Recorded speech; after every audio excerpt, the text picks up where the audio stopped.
Hi, welcome to the Coaching Leader Podcast. We are available on iTunes, Google Podcast, Stitcher, Overcast, and others, and also available on YouTube. And today we are pleased to welcome Dr. Enid Conley. Hi, Enid. How are you? Hi, Scott. How you doing? I'm doing well. Let me just share with folks a little bit of your background. You have a PhD in educational leadership and an educational specialist in adult and community education. You have a master's of science in organizational leadership, where we met, and a bachelor's in organizational management. Worked as a university professor, published articles, retired law enforcement officer, and now still teaches and mentors and coaches students and works in quality and instructional design. And did I catch most everything? I think so. What else? What else do we need to uh, fill in the blanks there with you? Oh You, my goodness, I'm a mother, a wife, a grandmother, um, yeah, those are the important ones. daughter, yeah, daughter, a granddaughter, all those things. Well, wonderful. So, um, how did you get it? I don't think I ever asked you this question. How did you get into law enforcement in the first place? Oh my goodness, even as a little girl, I would always play games that I was a scientist police officer, and my games were back in the 60s, we had those imaginary games. I was a Star Trek police officer. Wow, there's creativity. Yeah. My parents were very supportive. I remember that for, I think it was my 11th or 12th birthday, I wanted the McGraw-Hill Encyclopedia of Science and Technology. So my mom and dad worked, I don't know how many jobs to buy it for me because it was a lot of money. I mean, still would be, I guess. Yeah. And they always encouraged it. When I went to Houston, I kind of fell in love with the department there. Not the bad things, because there were still a lot of things going on, and my parents encouraged it. And my world started there in the Houston Police Department back in the 80s during the drug wars and all kinds of great and horrible things that were happening. Oh, Change, cultural change, as well as it was just a lot. Technology was starting to kick in, more technology. There was a lot of push for community policing, which was a good thing, and being part of a community. Um, I just fell in love with that world. And then when I got injured, it was like, okay, change, got to do something different. That's when I jumped into education. that's right. I remember now. You told me about your injury at one point, and that was the transition. Yes, it was a very Yeah, serious injury, very serious. I mean, I woke up in the morgue. It was serious. And it was a time to, okay, I can't go back to, but the reality was I was not combat ready. And when I say combat, when you get into physical altercations. So it was time to do something else and still contribute. That's when I went into education. yeah. And so you pursued management, leadership, and then uh, PhD. What what leadership lessons have you learned both from your experience, your work life, and then also, as an academic? What's been important for you in understanding and being a leader along the way?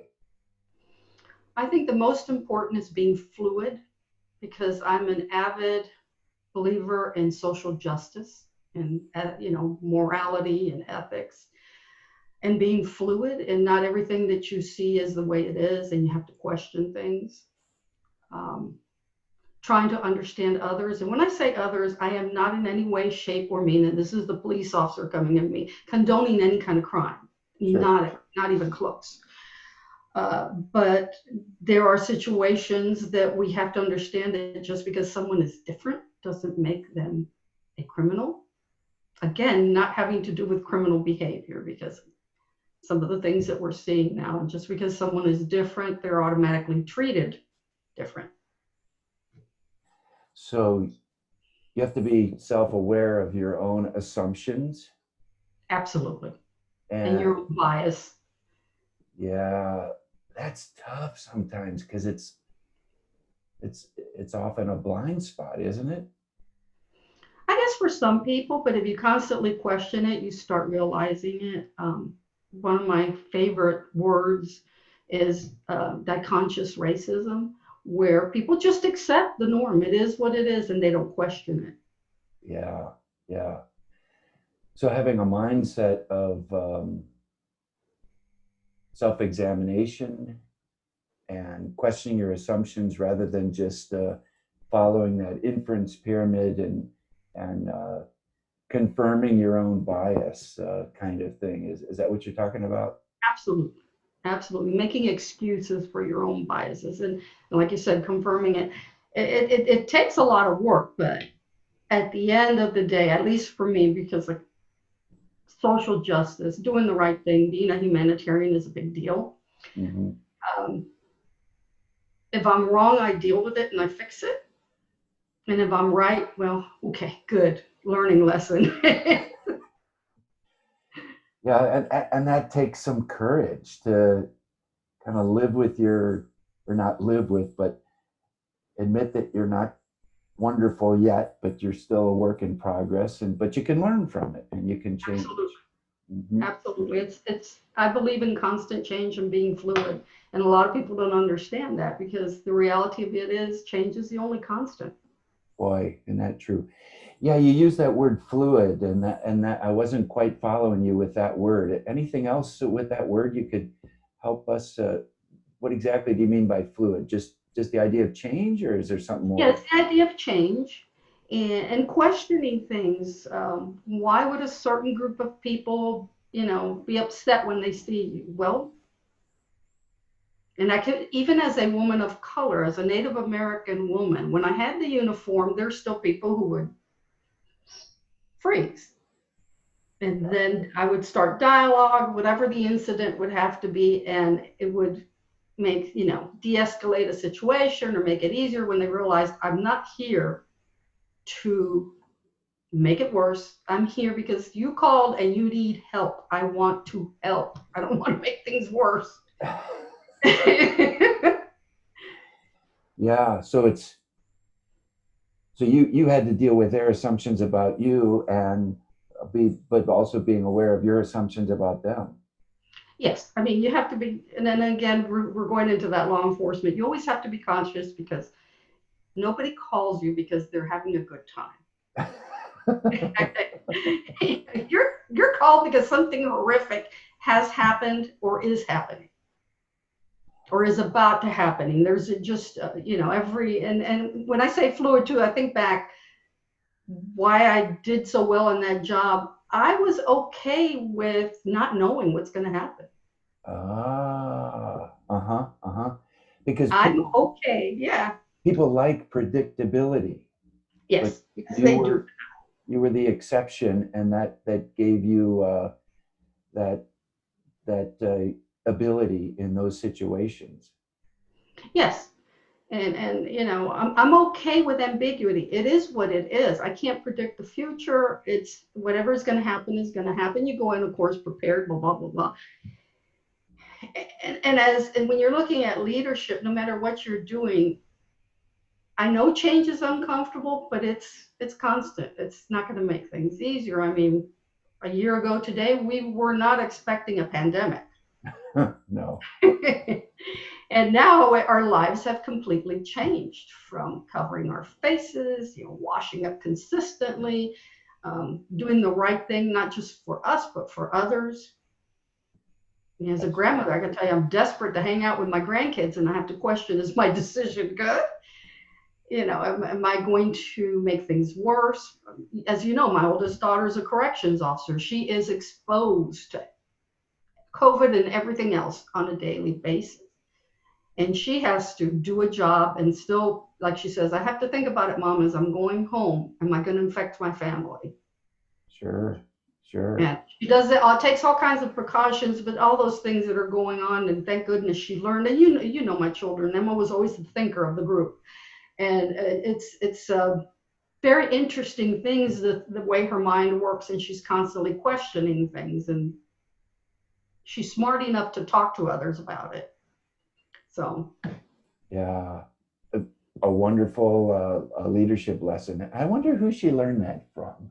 I hope it was from multiple areas. I mean, I don't want to go off on stories with her because she would be great in leadership. What she had to deal with when dealing with inmates that had done horrific, unspeakable acts, and the feelings she had to, because she had to be a professional and do the right thing. Yeah, which kind of my mind is going in this direction. What kind of person like you would wake up every day willing to go into that environment, or like you, willing to go into a situation where you didn't know and they wouldn't call you because they're having a great day? I mean, what kind of person is that? What kind of attitude, or how do you do that? I I believe that people were born that way because I remember my parents telling stories. She was always been that way, you know. You care, you're conscious of what's going on around you. I did it because it was the right thing to do. There were people out there that would not speak up for themselves, could not speak up for themselves, and there had to be someone to be there and do it for them. Uh, I've seen horrific things that I still have nightmares. I've been retired for a long time. But I knew that if I didn't do the right thing, this person would do this again and again and again. And they had to be stopped, put in prison, whatever was going to happen, and do it the lawful way, the way we designed things. Um, as I've explained to you before, I believe evil exists. I totally embrace it because I've seen it. And it's not the pictures that we see, or, you know, the Hollywood portrayal. They look like you and me. I'm a big follower of Dr. Michael Wellner and Dr. Michael Stone that have actually said, hey, it's not just a spiritual thing. It's not just for our spiritual leaders to deal with. We have to deal with it. The medical community, police officers, we have to know it's there. Mental illness is not related to criminality. And, you know, they come up with, which is a good thing, a very nice scientific word for evil, which is psychopathy. Yeah. And it's everybody's problem. Mm-hmm. So, you know, embracing and knowing that, you know, that someone has to do something. I mean, as a mother, I'm terrified when my children put on their uniforms. But I have to trust in their training, that they're doing the right thing, and the Creator is going to watch them. You know, Absolutely. when they went to war, I was terrified. I didn't say that to them because then I would have been a hypocrite, because I remember my parents being terrified. And, you know, now I trust you and your training to do the right thing. I was always encouraging them, think before you act, you know, and as best as you can, because some things happen very quickly. It doesn't give you a chance to think. Sure. Sure. Oh, you bring up a lot of subjects there. I do want to ask you about your work mentoring others, but maybe at this point I could just ask, with all that's going on with law enforcement in our society these days, any reflections on some of the misconduct or just even criminality? Uh, what's your thoughts on it at this point? I am speechless at times because I reflect back on my own career. I mean, I was a Houston police officer, big city, big problems. I've done tribal policing, then I was in Homestead after Hurricane Andrew, and I am seeing things that I don't remember seeing this, and I don't think I'm blocking it out. There's been a change again. You know, I remember, like I said, I just came into the cusp where community policing was coming in, and hey, we are part of this community. We are here to protect everyone. And I'm not saying that there weren't outliers out there, but what I'm seeing now is I and I'm it's not me alone. I speak to our generation of police officers. They're shocked. I remember back then when you fought with someone, you handcuffed them, put them in the car, and it was over. Yeah. Regardless of if the person had a criminal history, if they're not fighting back, I'm not saying don't handcuff them. You handcuff them and put them in the car. It's over. It's done. Take them in for whatever they did. Yeah. I'm seeing things and things sometimes that, and I know I'm only seeing part of it. I wasn't at the scene. I don't have the whole story. I don't know if there's any common sense anymore. Mm. Because we dealt with things we're seeing now, people on drugs, running around naked, spitting, doing crazy things. They usually passed on their own. They weren't helped, by law enforcement. Or, the one I saw again, I was a little taken back. The one that got shot in the back 7 times. I've experienced stuff like that. There's a whole bunch of you, I didn't, and I understand they may be scared, but can't you just tackle the guy? Yeah. Old school, old school, tackle the guy and handcuff him, and it's over. Yeah. Yeah. You spoke of yourself having a strong sense of doing what's right and knowing ethics, morality, etc. And I wonder if some of that has just gotten fuzzy over the generations for people and law enforcement officers, along with society in general. Maybe some of that sense of right and wrong has just gotten fuzzy in people's minds and doing what they want to do rather than what's right. I don't know. I think so. I mean, I'm thinking about, again, my oldest daughter, Emma, how she actually talks about her generation in shock. Of fellow law enforcement officers. Yes, yes. I mean, that's a whole different thing if you ever want. But she says she's shocked at their behavior and not being professional. And she's in a different situation because she's in a correctional environment. On doing the right thing, you may not like that inmate, but if they're sick, they need to get medical care. Yeah.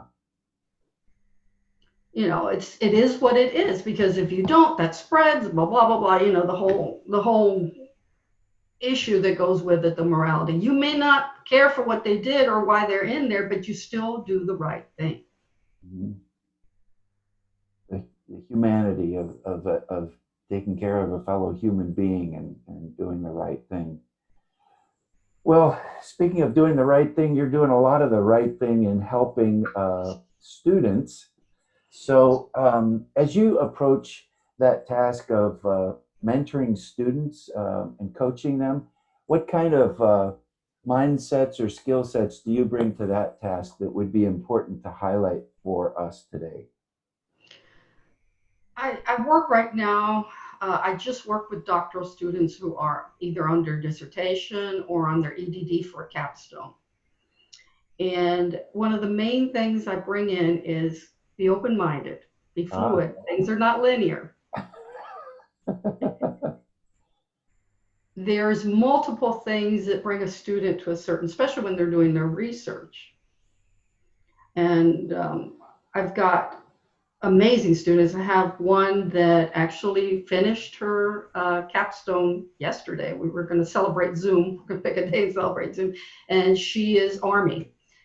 And we had, as she developed her product, which was a manual, a lot of those conversations about being fluid, about learning styles. She's retired military, but she's working back in a military environment. So I said, you're dealing with civilians, you're dealing with military personnel, all kinds of different people. When you are developing a course, you have to take that into consideration. And she did an amazing job in developing a actual manual for the United States Army. Wow, that's amazing. And kudos to her mentor. No, kudos to her. She's just amazing, an amazing woman who had the same kind of beliefs as I do. You got to do the right thing. You've got to be moral. She's very faith-based. So it brought a different light into her developing, how she developed her training. Mm-hmm.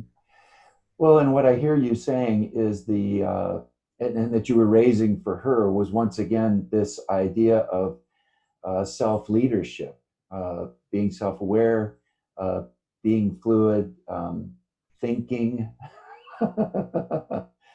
And that's over a number of podcasts. That seems to be something that I'm hearing again and again, that value of being self aware. Because if you can't lead yourself, then you know how can you presume to lead others?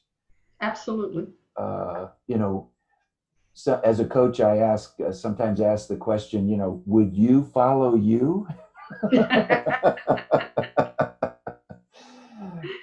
What other insights or lessons about leadership or mentoring others would you highlight for us today? I could go to one of the things that I'm doing right now, which is not necessarily direct. I do teach directly, but I'm also an instructional and curriculum designer for quality assurance. And I put my heart and soul into it because I want to make sure that people get the right ethical, moral, and decent training, that everything is not linear or, without saying a cuss word, have not done well. Okay. We're having a lot of issues with, and it's, you've had it throughout time, but it seems like it's happening more now of instruction. There's no quality in there, no academic rigor. It's just kind of thrown together, Mm-hmm. which Mm-hmm. drives me crazy. But, and so I see it through various different things. You're going to find issues everywhere, and speak up, say something, do something. Not necessarily always have to stand out there with a sign. There's other ways we could do things. Yeah. So your convictions need to be translated into behavior. Into action. Yeah, and that takes courage and a certain amount of what's the word, self-esteem, that even though maybe what you're going to do is frowned upon or worse by others, you still have that sense of self that you're going to go ahead and uh, do that action. Well, I always go in not expecting everybody to like it or even like me. I always tell people, you may not like me, but you will respect me because I'm going to do the right thing. Mm, Um, yeah, yeah, that's I don't expect anything in return. And like I said, it's always questioning, is this the right thing? And whether I'm developing a course or mentoring a doctoral student. And sometimes even in mentoring students, I can foresee problems happening because there is a big change in culture, which I think you and I discussed. I had a student one time tell me she deserved an A. Why? Because I have 2 jobs and I've raised kids by myself. And I said, I've been there. I raised 4 kids by myself. I had 2 elderly parents and an elderly grandmother, and I was working 4 jobs and going to school, and I didn't expect someone to give me an A if I didn't do my work. I said, you have to earn it. And she said, no, I don't. I deserve it.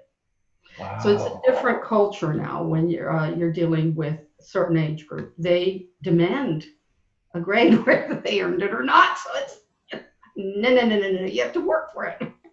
Incredible, incredible. Boy, you don't say that to Dr. Conley, do you? No, and I'm already foreseeing problems, so I document everything. I said, well, you know what? You have to work for it. Mm-hmm. Mm-hmm. It is what it is. I cannot write your dissertation for you. I cannot write your papers for you. You have to do it. God's grace is free, but you're going to have to work for. That's right. Well, speaking about grades and working for, I wanted to spend some time on an important topic that you spent in your doctoral dissertation entitled "Barriers to Education with Native American Indians: A Native Perspective," and then in a paper addressing firearms and intimate partner violence in Indian country. I think perhaps some of our listeners or viewers might be familiar with a couple of different movies that have come out recently. In 2017 was the Clint Eastwood movie Indian Horse, where it highlights a First Nations boy in Canada who was ripped from his grandmother and put in ripped of his heritage and put into a residential school and went through terrible things. And then here in 2020 was the documentary Somebody's Daughter, where it talks about all of the missing and murdered Indigenous women.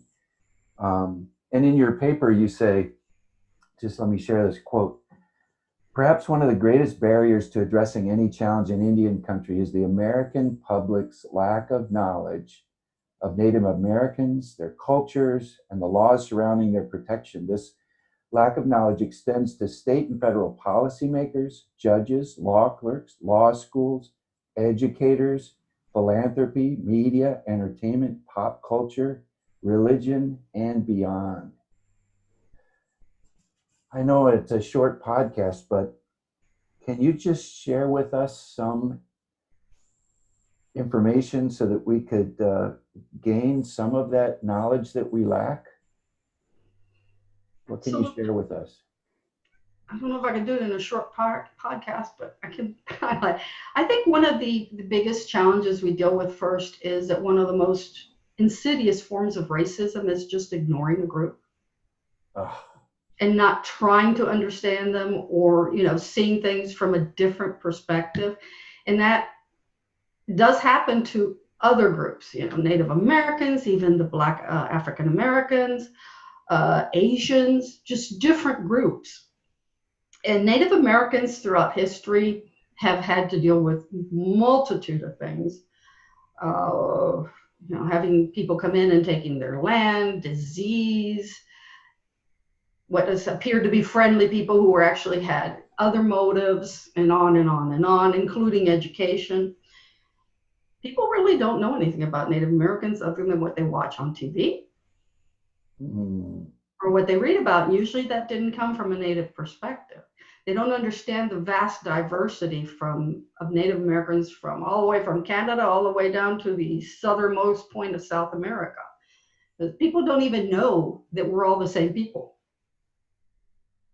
People think you have Native Americans only in the United States. They believe those invisible barriers are real. They're not in Canada, not in Central and South America. And you have to go in with an open mind and learn not just the perspective of certain people, but especially from natives, because they got stories. They've got very good stories. We look at what's happening just in this country. I'm not even going to Central and South America and the Caribbean or Canada because of other issues and other laws. Just what's happening in this country. People don't understand that natives live in multiple worlds, whether they're in a reservation, which that's land owned by the government, or in a formal community. And formal communities are natives that are not in a reservation. They live like you and I, except they maybe put a little money together and bought a building and made it into a cultural building and stuff. Or informal communities like my husband and I live in, which I have native friends and stuff, but I'm pretty much mixed. And some of us choose to live that way. And it's a choice because my husband very much has a reservation and we choose not to live there. It's a choice we've made. They don't understand that from state to state, the laws are different. For example, the state of Florida, yes, you can arrest anybody that goes into Native American lands, reservations, and commit a crime. But in other states, you cannot arrest non-natives. And that almost gives a green light for them to do any kind of illegal activity. Exactly. I forgot what year it was. I'm trying to remember that my husband and I were both interviewed by the French HBO. Okay. And they were shocked because the first VAWA, Violence Against Women's Act, did not include Native American women or immigrant women, which is mind-boggling.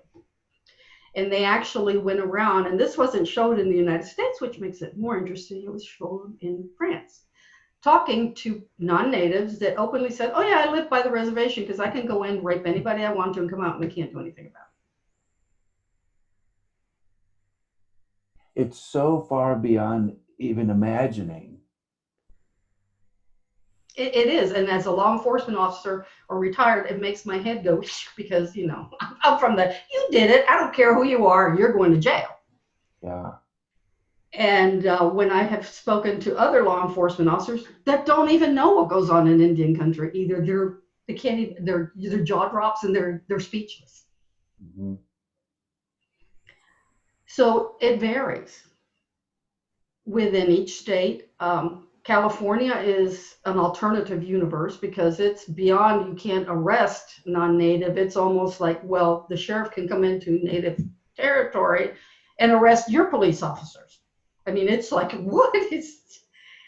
So there's a lot of things people don't understand, the history, everything that happened, post-colonial and pre-colonial. It's amazing how little people know. They'll tell you anything you want to know about Europe, but they don't know anything about the land they live in. And in your dissertation, you interviewed a number of people. Gosh, what, 3 dozen or more, um, and the barriers to education. And I didn't quite get through all of it, but it's heartbreaking to hear the stories and the transcripts of the interviews of people who experienced discrimination and bias, abuse. Can you share with us some of those details of things that people wouldn't think of, but barriers to education? Uh, from the people that I actually interviewed, anywhere from physical abuse, sexual abuse, emotional, mental abuse, yeah, to just ignoring them. One of the participants had bounced around from foster home to foster home, and she didn't experience any normality till the last foster home she was in, where some person took an interest in actually helping. There wasn't any other reason, and that was the first time that person was able to bloom. And then the person joined the military so they could stand on their own 2 feet and move on. And it's just been horrific when it came to education. I mean, going back to even the stories my husband told me, you go, are you kidding me? We hear about free lunch. Well, when he was a child, the only way he could get free lunch at the public school was if, and this was only the Native American kids, was if they washed the dishes and cleaned. This is public school, we don't, something that our brain doesn't wrap around it. So my husband and his siblings, and this is going beyond my dissertation, just some of the more other things that in order for them to eat, they had to clean the school and wash the dishes. The other kids did not. Yeah, and I forget whether it was in the paper or the dissertation, the story about how even to acquire Pell Grants and the additional hoops you had to jump through to try to, but you had to apply at the reservation, but that would be subtracted against your Pell Grant, and just overly complicated even to get what white people could get. Extremely complicated. Yeah. It gets to a point where people just give up. And that is if you have a reservation, if you live in a reservation that has funding, because a lot of them didn't. Mm-hmm. So if you live in a formal or an informal community, you're on your own. I'm sitting here, and then there's still the stereotype that the government gives us everything. Well, if that were true, I wouldn't owe almost $300,000 in student loans. I'm going to die. I'm never going to pay this. But just all these stereotypes that people think they're giving you stuff, which isn't true. I mean, from reservations, people that came from reservations, all the way to informal communities, there's no freebie. We pay taxes. All the stereotypes that you have to deal with. And education was horrible. horrible. I Mhm. mean, I was just I guess a tough little girl or something because I took it. But then it was different times. If I came home and complained to my mother or father, I better, it was different times. You did not disrespect an older person. Sure, sure. So this Violence Against Women's Act, that's been reauthorized a number of times, right? Yeah, they finally added Native American women and immigrant women. I mean, it's coming from a police perspective. Well, you know the immigrant women are going to get it left and right because people see them as objects, not human beings. Yeah. What was the statistic I read somewhere that let me find it. In 2016, 5,712 Indigenous women and girls went missing or were murdered, and that's considered low because there's so many that were unreported with inadequate data collection. Yes, most people didn't know or still don't know, I would say, that most tribal police, if they even have tribal police, didn't have NCIC, the National Crime Information Center. In fact, the Reno Sparks Indian Colony just got it 2 years ago. Amazing, amazing. So you have no statistics or you don't know what's going on, period. And it even gets worse up in Alaska because they're so isolated. And That's another nightmare. and not to mention uh, external people to Native Americans, gangs, um, or even the extraction industry with man camps and taking women to be abused or basically held captive, and it's just horrific. Are you seeing any uh, legislative changes on the horizon? Are you seeing any change or uh, Not we did very good till Obama left office and then everything went downhill. yeah, yeah. This is not an administration that's human friendly. Okay. That's the nicest way to put it. And a lot of issues just and they keep getting worse and worse and worse and yeah, it's a lot of work to be done. Yeah. I'm a big advocate of, and not everybody would agree with me, and that's fine, of reservations having law enforcement wise the same power as a state. So like in the state of Florida, where it doesn't matter who it is that come in, you arrest them, you collaborate with with the Seminoles and the Miccosukees collaborate with the local police. That's the way it should be. Yeah. And it's not the same in other places. I mean, it's you sit there and you're like you said, your brain can't wrap it around. I quoted a case which was actually my husband's case. Yeah, the one that went to Supreme Court. Supreme Court.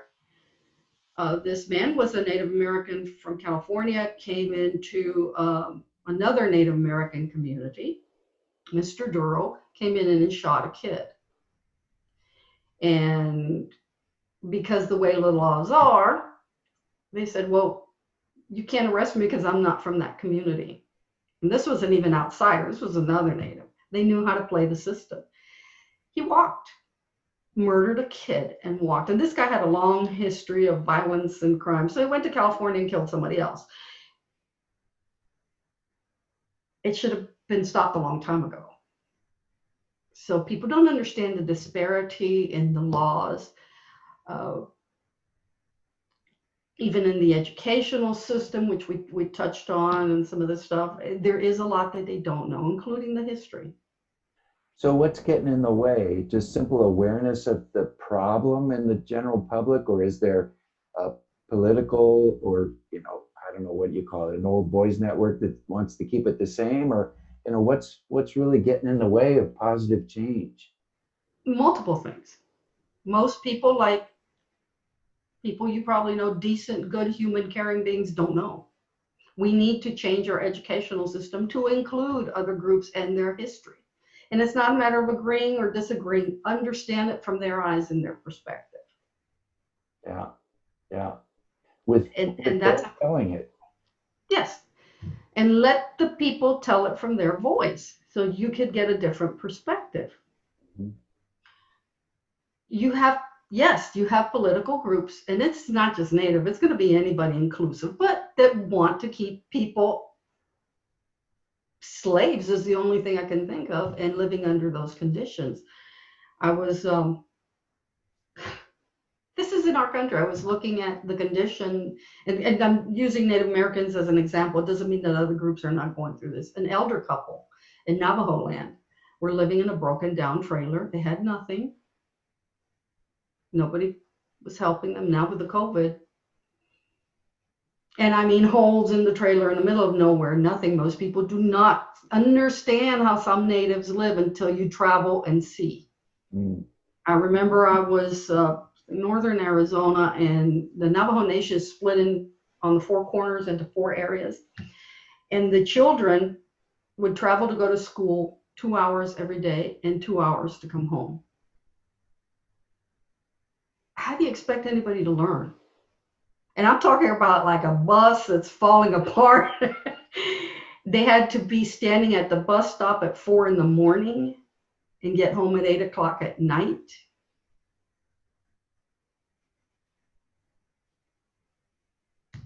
This is our country. I'm speechless. And this was, gosh, not too long ago that my husband and I were traveling all around and looking at this, and I'm like, and it didn't necessarily have to be Native Americans. Anybody that would live under those conditions would drive me nuts. Yeah, yeah. Well, I really appreciate your time. I'm tempted to ask if you know of any organizations or any way that people can can be a part of the solution, or anything come to mind there, or even if people could reach out to you or your contact information, any of those? I can't right now. I don't know of any organization that I would feel comfortable with. Sure. But even if a group of us, and I would help you develop it, would get together and get supplies, go help some of the elders.